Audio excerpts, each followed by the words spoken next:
तर ठाण्यामधल्या लेबर कॅम्पमधील कारवाईचा व्हिडिओ हा आता TV9च्या हाती लागलेला आहे। महत्त्वाची बातमी आपण पाहताय। ठाण्यामधल्या कासार वडवली भागामधल्या लेबर कॅम्पमधील कारवाईचा व्हिडिओ हा आता TV9च्या हाती लागलेला आहे। मध्यरात्री ही कारवाई करण्यात आलेली होती। त्यावेळेला नेमकं काय घडलेलं होतं आणि काय परिस्थिती होती, कसं वातावरण होतं ते आपण या ठिकाणी पाहताय।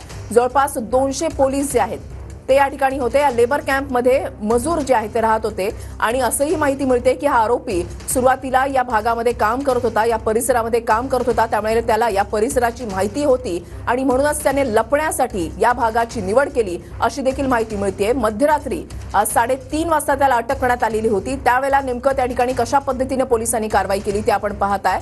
या परिसरामध्ये ज्या छोट्या छोट्या झोपड्या होत्या, ज्या ठिकाणी मजूर राहतात, तर त्या सर्व मजुरांना जे आहे ते बाहेर काढण्यात आलं। त्यांची चौकशी सुद्धा यावेळेला करण्यात आली। TV9 मराठीवर एक्सक्लुझिव्ह दृश्य आपण पाहताय, एक्सक्लुझिव्ह फुटेज जे आहे ते आपण या ठिकाणी पाहताय।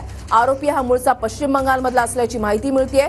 आरोपीनं सुरुवातीला आपलं नाव विजय दास असल्याचं सांगितलं, मात्र आता त्याची चौकशी केल्यानंतर आणि त्याला पोलिसी दट्टा पडल्यानंतर त्याने आपलं नाव मोहम्मद आलियान असल्याचं सांगितलेलं आहे आणि हाच मोहम्मद आलियान सुरुवातीला या भागामध्ये राहत होता, या ठिकाणी काम करत होता। त्यामुळे त्याला या परिसराची संपूर्ण माहिती होती अशी देखील माहिती मिळते। रात्री लेबर कॅम्पमध्ये पोलिसांनी चौकशी केलेली होती। सर्व कर्मचाऱ्यांना लाईनमध्ये उभं करून त्यांचे मोबाईल, त्यांचे रूम जे आहेत ते चेक केले आणि आरोपीचा फोटो दाखवून चौकशी केली। तसंच कर्मचाऱ्यांचे मोबाईल सुद्धा चेक केले।